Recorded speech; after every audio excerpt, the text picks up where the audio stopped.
नमो नमः छात्राः।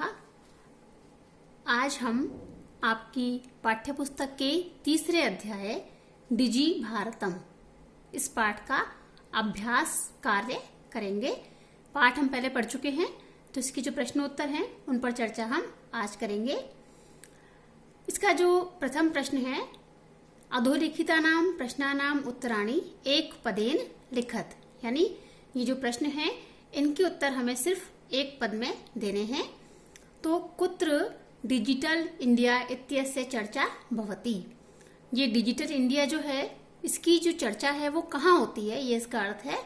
तो संपूर्ण विश्व यानी पूरे विश्व में यह उसका उत्तर होगा। दूसरा है, केन सह मानवस्य आवश्यकता परिवर्तते, यानी किसके साथ मानव की आवश्यकता परिवर्तित होती है, बदलती है। तो इसका उत्तर है काल परिवर्तनेन, यानी जैसे जैसे समय परिवर्तित होता है वैसे वैसे मानव की आवश्यकता भी परिवर्तित होती है। तीसरा प्रश्न, आपणे वस्तूनां क्रय समये केषाम् अनिवार्यता न भविष्यति, यानी आने वाले समय में डिजिटलाइजेशन से जो बाजार है उसमें चीजों को खरीदने के समय किन की अनिवार्यता नहीं होगी। तो उत्तर होगा रुपये का नाम, यानी हमारे पास कैश हो, रुपए हो, इसकी आवश्यकता नहीं होगी। फिर चौथा प्रश्न है, कस्मिन् उद्योगे वृक्षाः उपयुज्यन्ते, कौन सा उद्योग है जिसमें पेड़ों का उपयोग होता है इस पाठ के अनुसार। तो उत्तर होगा करगद उद्योग, यानी कागज का जो उद्योग है उसमें। अगला प्रश्न, अद्य सर्वाणि कार्याणि केन साधितानि भवन्ति, यानी आजकल सभी काम किसके माध्यम से साधितानि भवन्ति, यानी किए जाते हैं या साधे जाते हैं। तो अधिकांश कार्यों में हम प्रयुक्त करते हैं चल दूरभाष यंत्रेण, यानी आजकल सभी काम मोबाइल के द्वारा, मोबाइल फोन के द्वारा किए जाते हैं। तो अगले प्रश्न की ओर बढ़ते हैं। अधोलिखितान प्रश्नान पूर्ण वाक्येन उत्तरत, यानी ये जो प्रश्न है इनके उत्तर हमें पूर्ण वाक्य में देने हैं। पहला प्रश्न, प्राचीन काले विद्या कथम गृह्यते स्म, यानी प्राचीन समय में जो विद्या है, जो ज्ञान है, वो किस प्रकार ग्रहण किया जाता था। उत्तर है कि प्राचीन काल में विद्या मौखिक रूपेण, यानी बोल करके ग्रहण की जाती थी, बोलकर सुनकर श्रुति परंपरा से ग्रहण की जाती थी। अगला प्रश्न, वृक्षाणाम कर्तनम कथम न्यूनताम यास्यति, यानी पेड़ों का जो काटना है, पेड़ों की जो कटिंग है वो कम कैसे होगी। उत्तर है वृक्षाणाम कर्तनम संगणकस्य अधिक प्रयोगेण न्यूनताम यास्यति, अगर हम कंप्यूटर का, डिजिटल चीजों का ज्यादा प्रयोग करेंगे तो कागज कम प्रयुक्त होगा और इसके लिए पेड़ भी कम कटे जाएंगे। अगला है, चिकित्सालये कस्य आवश्यकता अद्यनानुभूयते, यानी हॉस्पिटल्स में आज हमें किसकी जरूरत नहीं होती है फीस पे करने के लिए। उत्तरमस्ति चिकित्सालये रूप्यकाणाम आवश्यकता अद्यनानुभूयते, यानी कैश की या रुपयों की आवश्यकता हमें आज नहीं होती है, क्योंकि हम मोबाइल फोन से किसी भी ऐप से पेमेंट कर सकते हैं या डेबिट क्रेडिट कार्ड के द्वारा भी कर सकते हैं। अगला प्रश्न है, वयम कस्याम दिशि अग्रे सरामः, यानी हम सभी भारतीय किस दिशा में आगे बढ़ रहे हैं। उत्तरम अस्ति वयम डिजी भारतम, यानी डिजिटल इंडिया, इस दिशा में आगे बढ़ रहे हैं। और अगला प्रश्न है, वस्त्र पुटके केशाम आवश्यकता न भविष्यति, वस्त्र पुटक यानी हमारी पॉकेट है, हमारी जो जेब है, उसमें किन की आवश्यकता नहीं होगी। तो आंसर है रुपयकाणाम आवश्यकता न भविष्यति, कैश की या रुपयों की आवश्यकता हमें आने वाले समय में हमारी पॉकेट में नहीं होगी। तीसरा जो प्रश्न है, रेखांकित पदानि अधिकृत्य प्रश्न निर्माणम कुरुत, इसमें हमें जो अंडरलाइन वर्ड है उनको अधिकृत यानी आधार बना करके प्रश्नों का निर्माण करना है। पहला है, भोजपत्रोपरि लेखनम आरब्धम, तो इसमें जो लेखनम है ये अंडरलाइन है, रेखांकित है, इसके आधार पर प्रश्न बनेगा भोजपत्रोपरि किम, लेखनम के स्थान पर किम आरब्धम। द्वितीय प्रश्न है इसका, लेखनार्थम कर्गदस्य आवश्यकतायाः अनुभूतिः न भविष्यति, तो उत्तरम वर्तते लेखनार्थम कस्य कर्गदस्य, कस्य षष्ठी एकवचन षष्ठी एकवचन, पुल्लिंग में है इसलिए कस्य। आवश्यकतायाः अनुभूतिः न भविष्यति।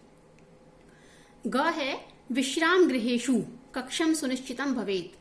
तो इसमें कुत्र आ सकता है और कस्मिन भी आ सकता है। कुत्र यानी कहां पर, विश्राम गृहेषु यानी होटल्स में, विश्राम गृहों में, और प्रश्न है कुत्र। इसके स्थान पर आप कस्मिन भी लगा सकते हैं क्योंकि सप्तमी विभक्ति का रूप है।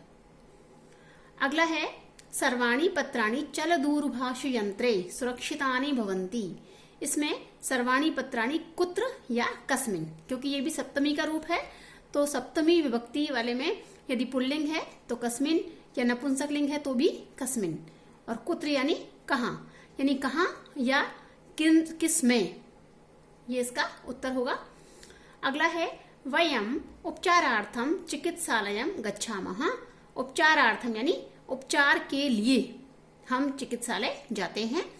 तो वयम किम अर्थम, किस लिए चिकित्सालय जाते हैं, तो इसमें उपचारार्थम की जगह पर आएगा किमर्थम।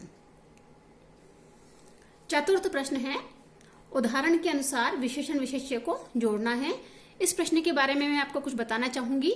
ये जो प्रश्न है ये पुस्तकों में इसमें कुछ त्रुटि है, तो इसके 2 शब्दों में मैंने परिवर्तन किया है। उसके अभाव में हम इन्हें सही से नहीं मिला सकते। तो मौखिकम ज्ञानम सही है। मनोगताः इसमें भावा आएगा, पुस्तक में जो दिया गया है उसकी जगह आप इसे भावाह कर दें। टंकिता के सामने भी कुछ और शब्द दिया गया है लेकिन आप उसे कर दें सामग्री, टंकिता सामग्री। महान उपकारः और मुद्रा विहीनः विनिमयः, ये अपने आप में मिले हुए हैं सभी, जो समान कलर में है, तो आप इसका ध्यान रखें। पंचम प्रश्न में संधि करके हमें से लिखना है। तो पदस्य और अस्य, इसमें अ और अ मिलकर के बना है बड़ा आ, यानी पदस्यास्य। तालपत्र धन उपरी, इसमें अ और उ मिलाकर बना है ओ, तालपत्रोपरी। च और अ, इसमें भी अ और अ मिलाकर आ, चातिष्ठत। करगद उद्योगे, अ धन उ, इसकी तरह ही तो बन गया ओ, करगद उद्योगे।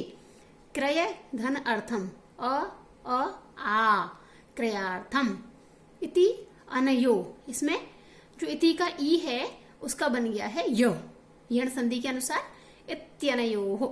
उपचार धन अर्थम, इसमें भी अ और अ मिलाकर बना है बड़ा आ, दीर्घ संधि है, उपचारार्थम। तो दीर्घ गुण, दीर्घ गुण, दीर्घ यण और दीर्घ, ये संधि है और सभी स्वर संधि के भेद हैं। छठा प्रश्न है अधोलिखित पदेन लघु वाक्य निर्माणम कुरुत। इसमें हम इसके अलावा भी वाक्य बना सकते हैं, पर उदाहरण के लिए मैंने 5-4 वाक्य यहाँ पर दिए हैं। आवश्यकता का मतलब होता है जरूरत, सामग्री यानी सामग्री कोई सामान, पर्यावरण की सुरक्षा, और विश्राम गृह यानी होटल या कोई विश्राम करने का स्थान, धर्मशाला वगैरह। इनको हमें प्रयोग करके वाक्य बनाने हैं। आप भी अपनी इच्छा अनुसार बना सकते हैं, लेकिन यहाँ जो वाक्य है मैंने दिए हैं कि भोजनम सर्वेषाम आवश्यकता अस्ति, पठनाय इयं सामग्री आवश्यकी, पर्यावरण सुरक्षा अस्माकं दायित्वम् अस्ति, एतत् विश्राम गृहम् अस्ति। लिंग विभक्ति वचन का हमें ध्यान रखना है और हम कितने ही वाक्य इससे बना सकते हैं। अंतिम प्रश्न है उदाहरणानुसारम कोष्टक प्रदत्तेषु पदेषु चतुर्थीं प्रयुज्य रिक्त स्थानानि पूरयत।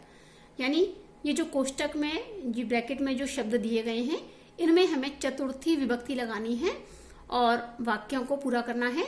तो हमने किया है छात्र में चतुर्थी एकवचन छात्राय, और निर्धन में चतुर्थी निर्धनाय, लता चतुर्थी एकवचन लतायै, सुरेश चतुर्थी सुरेशाय, और अध्यापक चतुर्थी एकवचन अध्यापकाय। इस प्रकार हमने इस अभ्यास को कर लिया है। आपको यदि कोई प्रश्न या कोई शंका मन में हो तो आप मुझसे पूछ सकते हैं, और इसी के साथ इस पाठ का अभ्यास समाप्त होता है। धन्यवाद।